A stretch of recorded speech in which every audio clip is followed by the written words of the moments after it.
Bonjour à tous, et j'ai envie de dire le meilleur pour la fin, c'est plutôt pas mal ça pour le coup.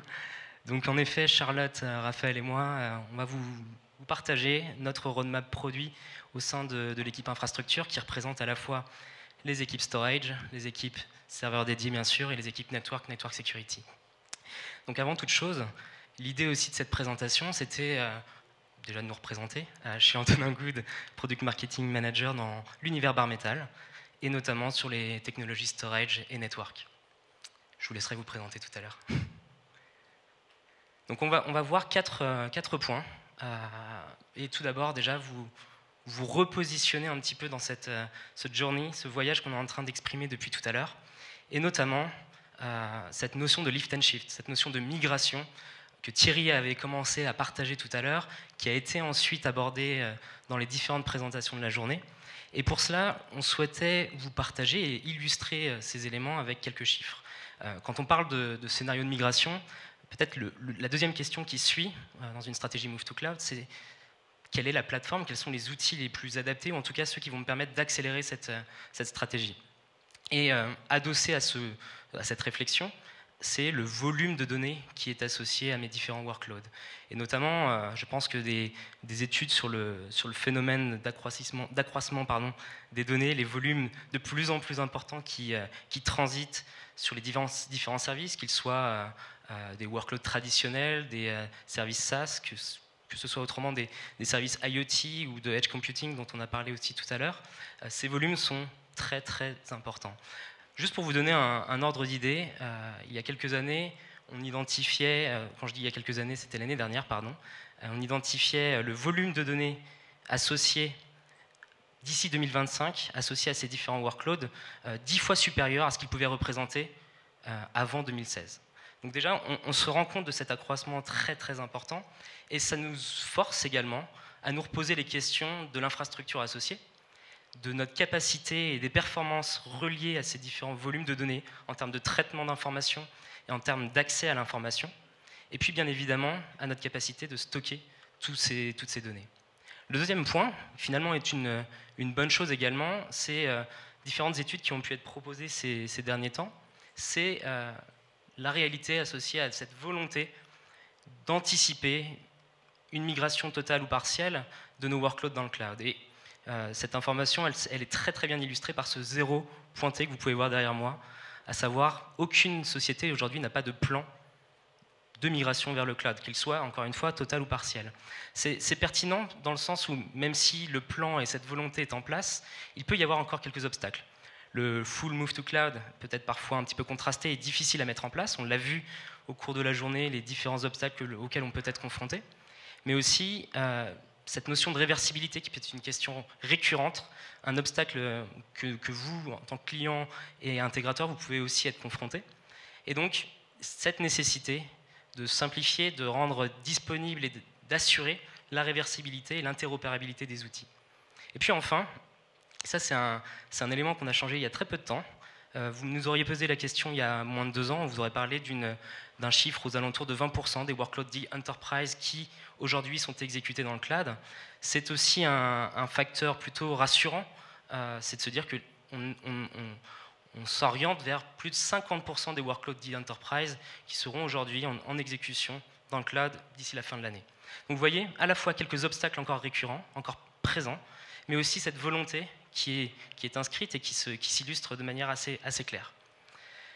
Aujourd'hui, dans notre présentation, on souhaite aussi vous partager cette ambition IaaS. Alors, juste pour repositionner un petit peu le terme, on a mentionné le Platform as a Service, le PaaS, on connaît le Software as a Service, le SaaS.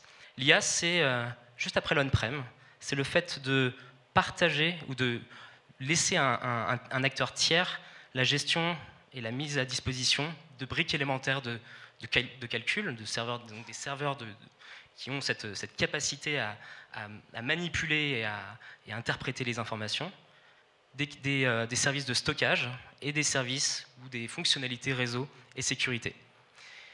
Au-dessus de tout ça, c'est ici que vous, en tant que client, en tant que partenaire, en tant qu'intégrateur ou éditeur de logiciels, vous allez créer de la valeur. Vous allez pouvoir, je dirais, marquer votre différence en capitalisant sur ces briques fonctionnelles, dont on va parler tout à l'heure avec Charlotte et Raphaël, et vous exprimer la roadmap produit associée. Capitaliser sur notre expérience, sur notre modèle industriel qu'on a pas mal exprimé depuis tout à l'heure, et surtout vous mettre à disposition une innovation et une stratégie d'innovation claire. Merci Antonin. Donc, je suis Raphaël, votre Product Manager sur l'univers Bare Metal. Et nous, au sein du groupe Infrastructure, notre innovation, elle s'articule autour de 4 piliers fondamentaux.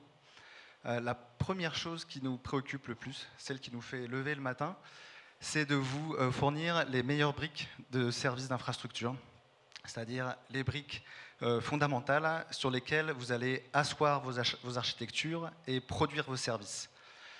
Pour que ce soit des briques plutôt agnostiques, généralistes, ou des briques taillées sur mesure pour répondre à vos cas d'usage les plus avancés. Et pour vous fournir ces briques, on s'appuie sur ce qui différencie OVH sur le marché, à savoir sa capacité d'innovation et son modèle industriel vertical intégré. L'autre dimension, c'est la protection des données et la résilience. Mes collègues ont pu revenir largement là-dessus. Mais qu'est-ce que ça veut dire au sein du groupe IaaS? C'est qu'on prépare la consommation des services d'infrastructure avec ce nouveau modèle hyper résilient. Donc c'est ce qu'on appelle 3Z, des régions de 3 data centers suffisamment proches pour vous offrir l'hyper résilience et la très haute disponibilité. Ensuite, la souveraineté, et je rajouterais également qu'on est en train de certifier ISO 22301, nos plans de continuité d'activité. C'est qu'on s'appuie sur un standard de reconnaissance internationale pour vous donner encore plus de transparence sur la manière dont on gère la continuité de nos services chez OVH. Ensuite, la souveraineté des données. On en a aussi beaucoup parlé. Les services IaaS sont déjà certifiés RGPD et également HDS pour les données de santé. On a également un supplément d'agenda qui a déjà été évoqué par mes collègues, et on reviendra là-dessus quand on parlera de la roadmap.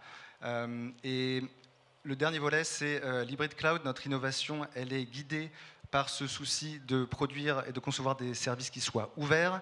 Qu'est-ce que ça veut dire concrètement? C'est que ces services s'interconnectent à la fois avec les services des autres univers de notre portfolio, à travers le Verac notamment, on l'a évoqué, mais également avec vos services on-prem et les services fournis par les opérateurs de services cloud, les opérateurs tiers. Et je pense finalement, dans ce que vient de dire Raphaël, le meilleur moyen de l'illustrer, c'est de vous résumer notre approche en 2 canaux de diffusion, l'approche infrastructure. C'est d'abord d'avoir cet équilibre entre des ressources dites optimisées pour des cas d'usage spécifiques. On a mentionné tout à l'heure l'intelligence artificielle, les jeux en ligne, le gaming. Donc, si je reprends le simple exemple de l'IA, c'est vous mettre à disposition des ressources équilibrées entre GPU et CPU, les bonnes ressources de stockage associées, la bande passante nécessaire également, pour pouvoir gérer les entraînements et les différentes mises en place de modèles de machine learning. C'est notamment aussi le cas dans le domaine du software defined storage, avec des infrastructures high grade, dont on parlera tout à l'heure avec Raphaël également, qui vise à vous faciliter la personnalisation de vos propres clusters de stockage. Et puis à l'opposé, on va retrouver des ressources plus génériques, on parle d'agnosticité dans ce cas-là, des ressources à la demande en termes de serveurs dédiés, de services de stockage ou encore de fonctionnalités réseau et sécurité que vous allez pouvoir activer en fonction de vos use cases et en fonction de vos besoins. Alors maintenant qu'on vous a un petit peu parlé de notre ambition et de comment nous mettons en place cette stratégie, on va parler de ce qui arrive dans les prochains mois, dans les prochaines années. Et puis également, je pense que le meilleur moyen d'aller voir le futur, c'est quand même de se reposer la question de ce qui s'est passé il y a peu de temps. Et donc je vais laisser encore une fois Raphaël nous exprimer les quelques milestones de l'année dernière. Merci Antonin. Effectivement, 2021 a été une année super riche quand on regarde les sorties produits, une année dense. On a commencé très fort, souvenez-vous, au mois d'avril, avec la sortie de Scale et iGrade, 2 nouvelles gammes de serveurs dédiés, positionnés sur le haut de gamme et le très haut de gamme. Nos serveurs les plus versatiles, capables d'adresser brillamment les cas d'usage d'hyperconvergence, d'AI, de big data, de performance storage. Ensuite, un peu plus tard, au mois d'octobre, on a refondu notre cœur de gamme. Notre cœur de gamme, c'est la gamme Advance. On l'a refondu avec des nouvelles plateformes CPU, AMD Milan et Intel Rocket Lake, pour vous permettre de tirer le meilleur parti des composants haute performance, SSD NVMe, PCIe Gen 4, DDR4. Et entre avril du coup et octobre, quand on s'ennuyait un peu, on a également rafraîchi notre gamme Game avec les nouveaux CPU Ryzen 5 et Ryzen 7, CPU haute fréquence dédiés à l'univers du jeu vidéo. Et un peu plus tard dans l'année, au mois de novembre, Trusted Zone, on en a déjà parlé, voilà, l'environnement pour offrir plus de contrôle sur la confidentialité de vos données et la conformité à la réglementation européenne. Et un peu plus proche de nous, au mois de mars, on a sorti Echo. Echo, c'est quoi? C'est la refonte de l'entrée de gamme bare metal. Sous une même bannière Echo, on a mis les marques historiques Kimsufi, Soyuz Start et Rise pour vous offrir un vaste choix de configurations. Il y a plus de 100 configurations disponibles sur le site web avec des prix très attractifs. Et puis côté stockage, on ne s'est pas ennuyé non plus, il me semble. Oui, tout à fait. Donc, nous avons le pendant des serveurs bare metal. Côté stockage, nous avons lancé 2 offres dans les 6 derniers mois. Un rafraîchissement de notre gamme NASAcha, qui est la solution cost-effective. Nous avons rafraîchi notre gamme avec des disques SSD pour atteindre au même prix plus de performance, vous offrir plus de performance. Et nous avons sorti une offre Enterprise Grade que nous avons construite avec le partenariat avec NetApp, un acteur majeur dans le stockage fichier bien connu, et nous avons sorti une offre Enterprise Grade vous permettant d'accéder de manière garantie à des ressources bande passante et lecture-écriture garantie. Bare Metal Server, je ne vais pas revenir sur les différents SKU qu'il y a dans cette gamme, vous les connaissez, c'est structuré autour de 3 segments, Advanced, Scale et High Grade, mais je voudrais revenir sur 3 critères fondamentaux qui font vraiment l'identité et la marque de cette gamme de serveurs.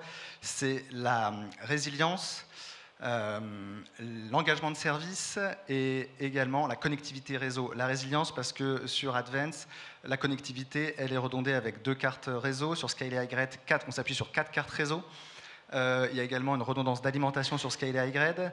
Et l'engagement de service, sur Advance, on propose un engagement de disponibilité de 99,95. Cet engagement de disponibilité, il est porté à 4 x 9 sur Scale et High Grade. On a également des engagements de temps d'intervention et de temps de rétablissement qui sont de 1 heure pour l'ensemble des 3 segments de cette gamme. Et enfin, la connectivité réseau, on offre sur la bande passante privée des bandes passantes jusqu'à 6 gigabits par seconde pour Advance, 25 gigas pour Scale et 50 gigas sur High Grade. Et ce qui nous différencie, c'est que ce soit la bande passante publique ou privée, elles sont sans limitation de trafic. Ça veut dire pour vous que, quelles que soient les conditions, vous gardez le contrôle sur la profitabilité de votre business model. Et pour regarder vers le futur, ce qu'on vous réserve, les différents éléments de la roadmap. Alors il y a beaucoup de choses, on n'aura peut-être pas le temps de tout aborder, mais ce sera l'occasion d'en reparler justement au moment du cocktail. On développe notre roadmap selon 4 axes, des nouvelles fonctionnalités, des nouveaux produits taillés sur mesure pour des use cases les plus exigeants. On étend notre footprint géographique et on étend notre catalogue de certification. Un mot sur les nouvelles fonctionnalités, on a étendu le RAID hardware sur l'ensemble de la gamme Advance. Concrètement, ça veut dire quoi? Ça veut dire qu'on diminue le ticket d'entrée pour faire du RAID hardware sur bare metal.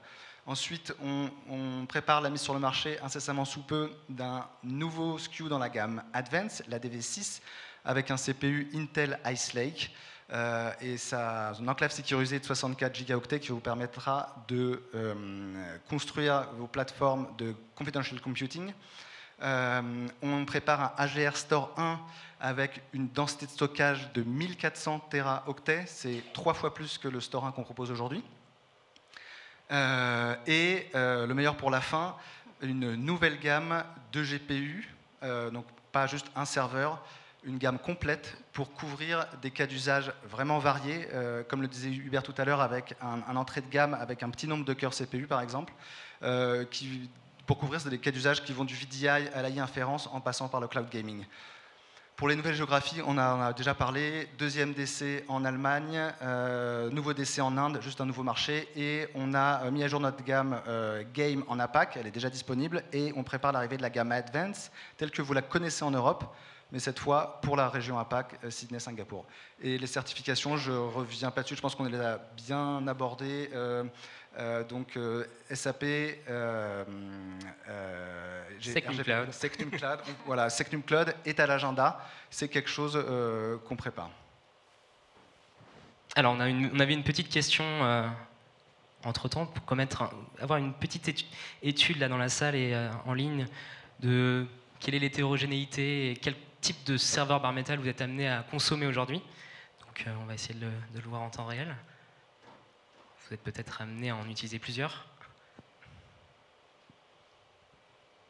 On est plutôt sur de l'entrée de gamme là, pour l'instant.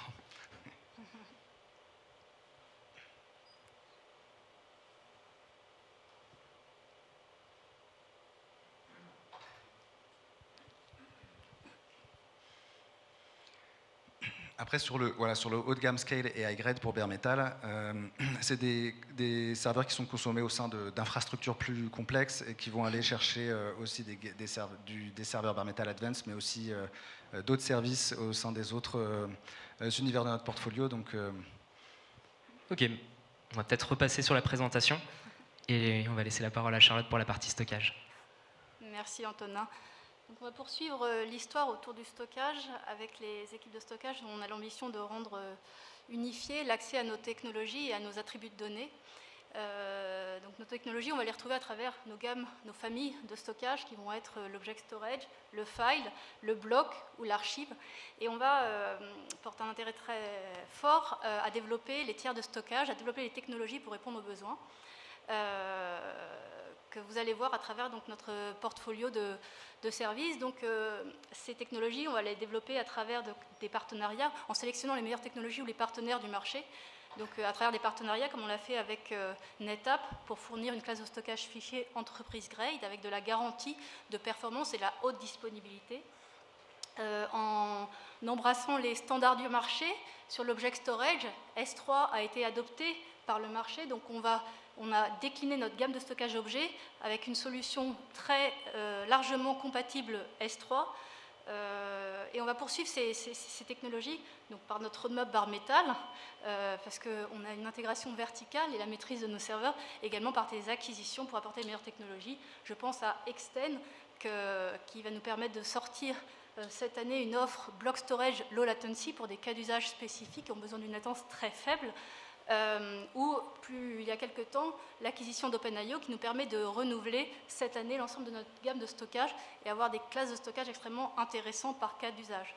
Donc vous avez ici, je vais juste revenir sur la slide précédente, vous avez ici donc, la vision sur nos familles de stockage et l'ensemble de nos classes de stockage qui vont se différencier par des caractéristiques qui vont être la performance, bien évidemment, le type d'accès aux données. On va travailler par exemple autour du backup ou de l'archive qui sont des types de données demandant un accès un peu moins fréquent ou beaucoup moins fréquent pour le call d'archive.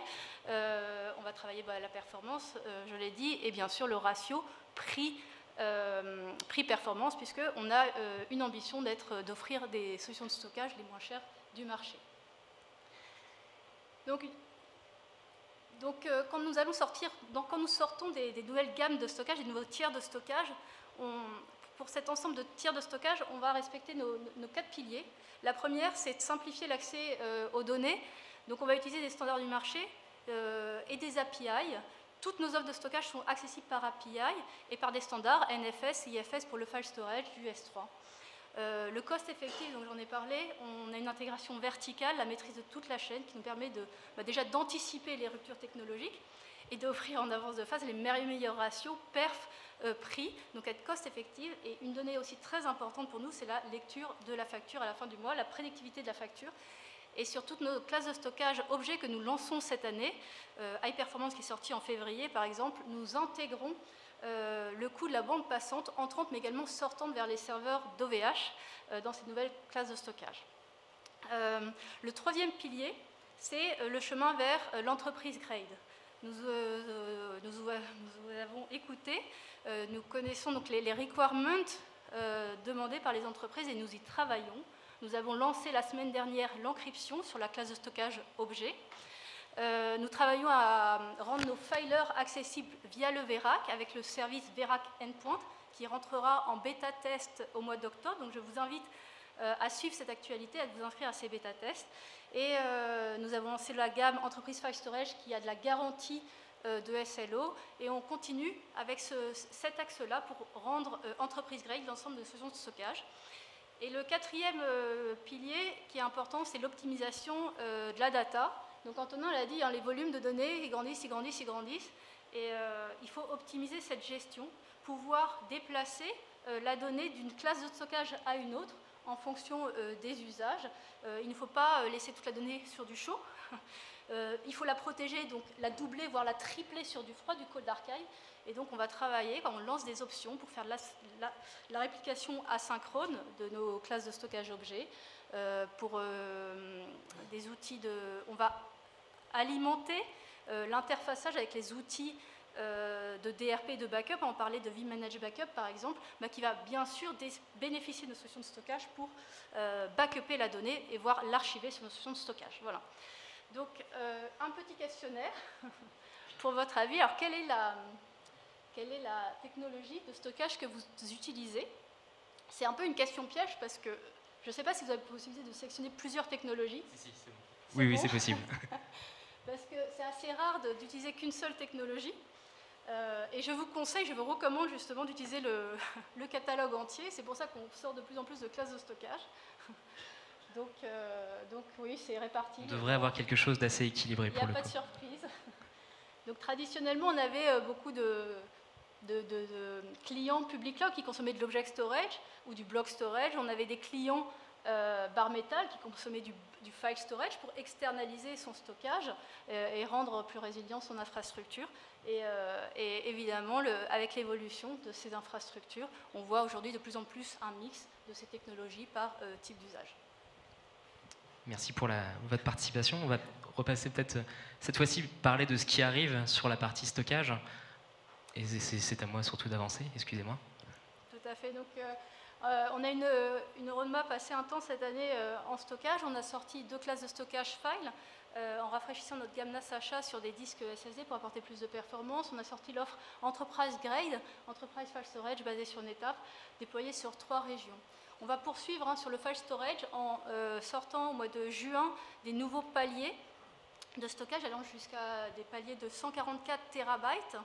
Et on va également changer nos modèles de commercialisation de l'offre pour répondre aux besoins d'entreprise avec du capacitif et de l'engagement. Donc les prix vont diminuer en fonction de l'engagement sur plusieurs années et sur la capacité.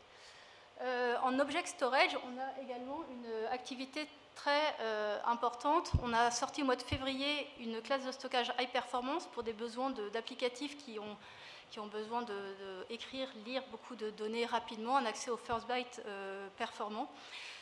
Donc vous pouvez dès à présent la tester. C'est notre première sortie sur notre refonte de middleware S3. C'est une offre très consistante, très performante et largement compatible avec les API d'S3. Vous bénéficiez notamment donc, de l'encryption, j'en parlais, ou du S3 lock qui est aussi beaucoup demandé. Nous allons décliner ces gammes de stockage objets avec le lancement de l'offre Object Storage Standard qui va vous permettre d'avoir un ratio prix extrêmement performant. Je vous invite à la bêta-tester. Les bêta-tests sont à la fin du mois. Donc tenez-vous informés sur GitHub. Nous lancerons les bêta-tests très prochainement. Et enfin, Cold Archive, c'est une classe de stockage destinée à recevoir vos archives. Donc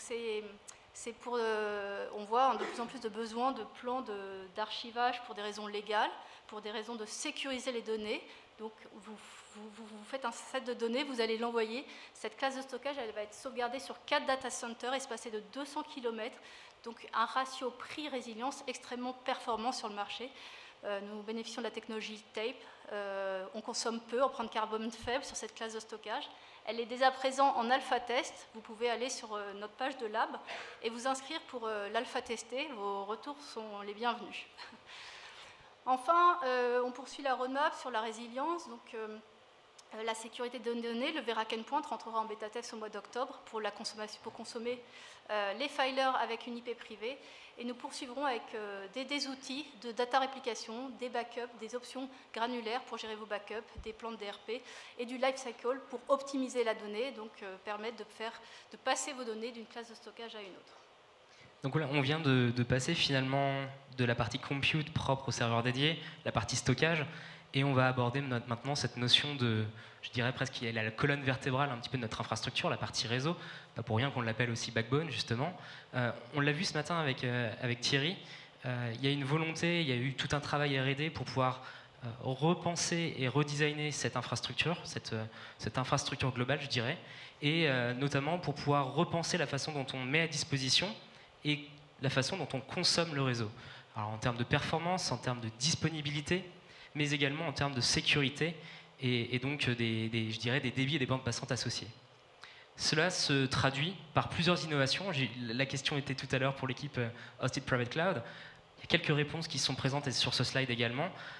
Dans la thématique de la connectivité publique notamment, pour certains d'entre vous qui souhaiteraient potentiellement importer vos propres IP, IPv4 publics dans un parc OVH Cloud, le Bring on IP, le BYOIP comme on l'utilise un petit peu sur le marché, va arriver très prochainement, ce qui vous permettra justement de conserver éventuellement la réputation de vos IP que vous avez pu travailler pendant de nombreuses années et donc de les utiliser comme des IP failover, des IPFO traditionnels au sein de vos parcs de produits OVH Cloud. Donc ça c'est un premier exemple sur la partie, je dirais, connectivité publique. Côté connectivité privée, on l'a mentionné à plusieurs reprises, on vous a parlé de Service Endpoint ou de Verac Service Endpoint, c'est la capacité, grâce à cette nouvelle infrastructure, de pouvoir fournir de nouveaux services de manière plus agile, de manière plus efficace, et notamment pour rattacher des services qui n'étaient pas compatibles Verac il y a peu, notamment les NAS-Achat, les Enterprise File Storage ou d'autres services qui pourront être du coup rattachés à des Verac existants grâce à ces Service Endpoints. Donc ça va être la possibilité via un service L3 de mettre à disposition et d'intégrer dans un Verac existant différentes ressources et différents services de stockage notamment. On a mentionné l'Hybrid Cloud comme étant un pilier de notre stratégie d'innovation au sein de l'équipe Bare Metal. Ça se traduit notamment par le produit OVH Cloud Connect qui a été mentionné par l'équipe Hosted Private Cloud tout à l'heure. Ce lien, je dirais, sécurisé entre une infrastructure OVH Cloud et vos infrastructures on-prem extérieures. Et donc la mise en place de nouveaux OVH Cloud Connect Provider avec notamment Intercloud, Orange Gallery qui a été mentionné tout à l'heure, mais également RISC au Canada, une autre entité qui sera proposée. Et également le déploiement et la mise à disposition de OVH Cloud Connect sur le territoire américain. Et de manière plus globale, encore une fois, je vais me répéter un petit peu de ce qu'avait partagé Thierry ce matin. L'ensemble de ces services qui sont proposés, qui sont mis à disposition dans les prochains mois, c'est finalement la traduction et l'illustration de cette nouvelle approche consolidée, standardisée, autour de nouvelles primitives IaaS, Infrastructure as a Service, hardware et logiciel, qui nous permet, encore une fois, d'être plus agile et plus efficace dans notre mise à disposition de nouveaux produits et de nouveaux services. Et ça passe par le travail autour d'un nouveau contrôle et data plane, qui est forcément sensible et adapté à cette volonté d'hyper-résilience. Donc, si je vais encore une fois me répéter un petit peu avec beaucoup de mes collègues de cette journée, le meilleur moyen de vous mettre à disposition ces nouvelles technologies, c'est aussi de vous les proposer dans leur phase initiale, que ce soit des phases alpha ou des phases bêta. Et pour cela, on a une page dédiée aujourd'hui sur notre site web qui vous permet de connaître quels sont les programmes bêta en cours. On a mentionné le Cold Archive, le Standard Object Storage, les Verac Endpoint Services également. Et donc, via cette page, vous pouvez tester, valider dans vos environnements de test ces produits et nous remonter les feedbacks, soit via les lignes directes qui sont mises en place, soit via le GitHub, soit les Discord qui sont proposés également. Finalement, si on devait résumer, et on est dans les dernières minutes, votre opportunité avec cette infrastructure, c'est ce qu'on appelle en interne un petit peu la règle des 500. C'est du 100% dédié, c'est vous mettre les performances brutes associées à nos différents serveurs dédiés et serveurs Bare Metal pour vous permettre de mettre à disposition les performances nécessaires pour je dirais des applicatifs particulièrement demandeurs. C'est le 100% du contrôle et de la maîtrise de l'équipement avec des root access sur les différents services.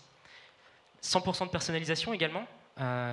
C'est du bare metal, et donc par définition, c'est une coquille qui n'attend qu'une personnalisation et un applicatif pour exister. Donc c'est la possibilité de choisir ou non d'intégrer des services managés avec l'équipement, mais parfois juste une coquille vide, j'ai envie de dire. 100% scalable. Les différents services qu'on a pu partager, que ce soit du stockage, que ce soit du réseau et des fonctionnalités de sécurité, c'est à vous de décider de les activer ou non et de pouvoir clusteriser l'ensemble de ces ressources à foison et en fonction de vos besoins et de vos différents cas d'usage. Et enfin, il a été mentionné à différentes reprises, cette approche, ce cycle de vie des produits, les différentes vies des serveurs bare metal, les 4e générations jusqu'à la 4e génération, et donc ce cycle de vie de 18 mois qui est proposé, qui nous permet d'avoir les dernières innovations au sein de ces différents services. Pour conclure, je voulais quand même vous remettre les visages des différents product managers. Alors il y en a 2 d'entre eux aujourd'hui sur scène avec moi. C'est l'équipe avec laquelle vous allez être amené à interagir, notamment sur notre GitHub. Et on n'est pas peu fiers, côté infrastructure, de vous annoncer que notre roadmap infra est également maintenant public sur GitHub, ce qui n'était pas le cas auparavant. Et donc l'occasion pour vous, encore une fois, d'avoir un levier supplémentaire pour interagir avec nos équipes et de partager du feedback positif, négatif, sur les différents services qui sont proposés, et peut-être de participer à la priorisation associée. On avait un dernier petit vote, mais je sais qu'on est un petit peu en retard, donc peut-être ce que je vous propose, on fera le vote à main levée tout à l'heure autour du cocktail. On a le temps de le faire ? Eh ben, c'est parfait. Ah, je veux bien qu'on y revienne, du coup.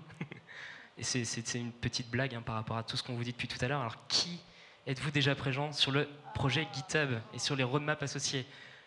Bon, je vois qu'il y en a déjà. Non, pas encore. J'aimerais bien qu'il y en ait qui soient en train de soumettre leur premier ticket sur GitHub et potentiellement nous remonter les premiers feedbacks. En tout cas, pour résumer, la roadmap public cloud, la roadmap hosted private cloud et celle infrastructure est désormais disponible sur notre GitHub OVH Cloud. La voici en vie, je dirais, et sous sa forme sur le site web. Et j'ai plus qu'à vous remercier pour votre attention. Merci à vous surtout. Merci. Merci à vous 3. Eh bien, on va passer à la partie questions. Je crois qu'il y en a quelques-unes. Allons-y. Je vais attendre l'affichage. Les questions. Non, ils ne veulent pas venir. Pourtant, on m'a dit qu'il y en avait une petite dizaine. Vous allez me les dire, sinon, directement. Ah, les voilà. Alors, on va commencer par celle qui est le plus en haut.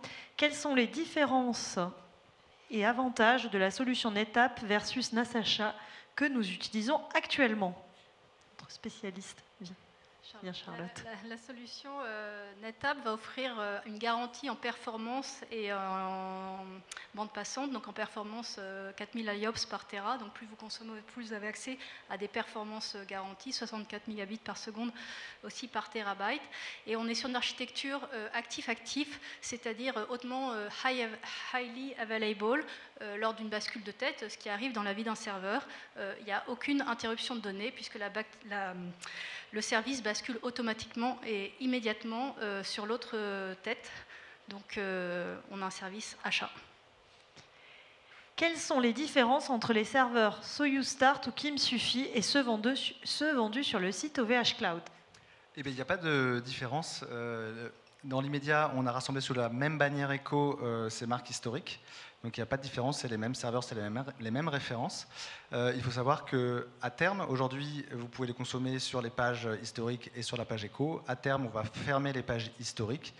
Et dans une ultime étape, vous pourrez toujours, donc, bien sûr, utiliser vos serveurs historiques Soyuz Start qui me suffit, mais vous serez migré de manager pour n'utiliser plus que le manager OVH Cloud pour gérer l'ensemble de vos serveurs dédiés.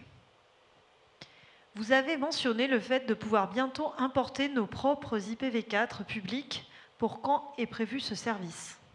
Alors, pour le coup, je crois que je l'avais dit, mais c'est prévu pour les prochaines, on va dire le prochain mois et demi. C'est en tout cas l'objectif de l'équipe. Il y a un early access qui va être mis à disposition bientôt. Et l'équipe réseau travaille d'arrache-pied pour faciliter l'importation de ces IP. Donc incessamment sous peu, j'ai envie de dire. Pouvez-vous rappeler le tarif prévu pour la solution d'archivage que vous avez mentionnée, basée sur la TechnoTape? Oui, donc le coût de cette solution de stockage sera inférieur à 1,03 €, ce qui est extrêmement intéressant pour une classe de stockage qui est hautement résiliente, puisque la donnée est répliquée sur 4 data centers, sur des tapes. Donc je vous mets au défi de trouver une classe de stockage à ce prix, ce ratio, non plus perf-prix, mais résilience-prix, c'est imbattable. Est-ce que la techno ARM est envisagée dans de futurs serveurs dédiés? Je crois que Thierry, notre CTO, a déjà répondu à cette question tout à l'heure. Mais oui, on étudie ARM. C'est juste qu'on cherche le bon positionnement, le bon segment de marché. Et non, ce n'est pas la roadmap, pas de cette année. Mais en tout cas, c'est un sujet qu'on surveille de près, de très près. C'est des sujets qu'on teste. Et on est encore en phase de recherche et de positionnement marché. Alors, regardez-vous le quantique? Pensez-vous que cela présente un intérêt? Et si oui, est-ce prévu dans une roadmap? Bien, moi, en tant que product manager bare metal, je n'ai pas le temps de regarder le quantique, c'est encore un peu loin dans mes roadmaps, mais peut-être que Octave a des plans là-dessus. On a Fanny dans la salle qui est notre spécialiste du quantique. Aujourd'hui, alors je ne sais pas si elle pourra en dire un mot, mais en tout cas, on a notamment des startups aujourd'hui qui sont spécialisées dans le quantique. Elle arrive, Fanny, elle va pouvoir peut-être dire un petit mot. On a des startups qui sont spécialisées dans le quantique et qui travaillent avec nous. Fanny, tu veux dire un mot? Oui, alors ce que je peux dire, c'est qu'actuellement, on accompagne 7 startups du quantique français, les plus belles pépites, et qu'on va continuer à s'agrandir sur l'Europe sur le sujet, et qu'on suit le sujet de très près. Voilà, donc on est très attentif. Par contre, voilà, on n'a pas d'annonce à faire sur le sujet. Prévoyez-vous de certifier PCI DSS votre gamme bare metal? On n'a pas d'agenda à court terme pour certifier PCI DSS sur bare metal. Aujourd'hui, cette certification, elle est effectivement disponible sur PCC, mais on n'a pas d'agenda à court terme. On pourra étudier la question, effectivement. Du stockage de type Hibernate en roadmap? Alors, je ne sais pas exactement ce que vous entendez par le terme Hibernate. Moi, je l'entends peut-être par le tiering, en fait, le life cycle de la donnée. Aujourd'hui, donc, on a travaillé cette année à lancer des types de stockage spécifiques avec des caractéristiques spécifiques en fonction de la performance attendue ou de l'accès, le type d'accès.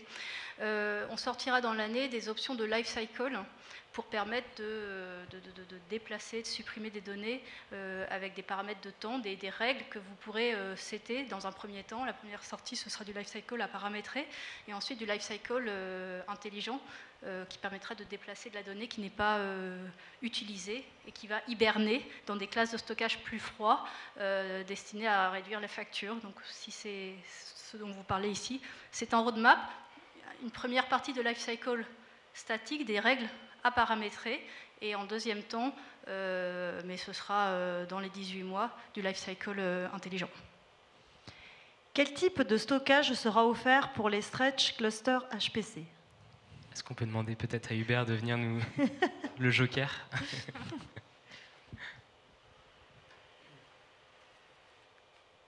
Alors, je crois qu'il y a quelques sales dans la salle, donc je ne vais pas dire que ce sera offert. Donc on va proposer sur le stretch cluster, ce sera donc il y a le stretch cluster, c'est des vSAN, donc il y a du storage local NVMe avec les hosts, et ensuite bien sûr vous aurez accès au catalogue de Datastore qu'on va enrichir avec du NetApp pour l'enterprise file storage et donc du HDD. Quelles sont les politiques de snapshot proposées aujourd'hui sur les solutions de stockage et comment cela est-il géré dans le service? Les services. Oui, alors le snapshot fait partie de nos offres, est inclus dans nos offres. Ce n'est pas une option at cost, ça fait partie de notre volonté d'avoir une facture prédictive, et c'est important de faire des snapshots pour pouvoir faire des retours arrière en cas de mauvaise manip, pouvoir restaurer sa donnée. Donc sur NASACHA, quand vous achetez un volume de 3 Tera, vous avez automatiquement 20% du volume en plus offert avec votre service pour pouvoir faire vos snapshots. Et sur l'offre Enterprise Grade Storage, vous avez également des fonctionnalités de snapshot inclus dans votre volume de stockage, paramétré par défaut à 5%, et vous avez cet espace pour faire vos snapshots, et vous avez surtout un outil pour paramétrer les policies de snapshot, les rendre automatisés avec pas mal de possibilités par user, par semaine. Donc vous avez un accès par API et par manager à ces règles de snapshot, et on vous recommande de les utiliser puisque le snapshot fait partie des outils de base pour sécuriser les données. Merci pour le feedback, très bel événement. Je ne sais pas si c'est le dernier feedback ou question. Merci à tous, merci pour vos questions, pour vos interventions.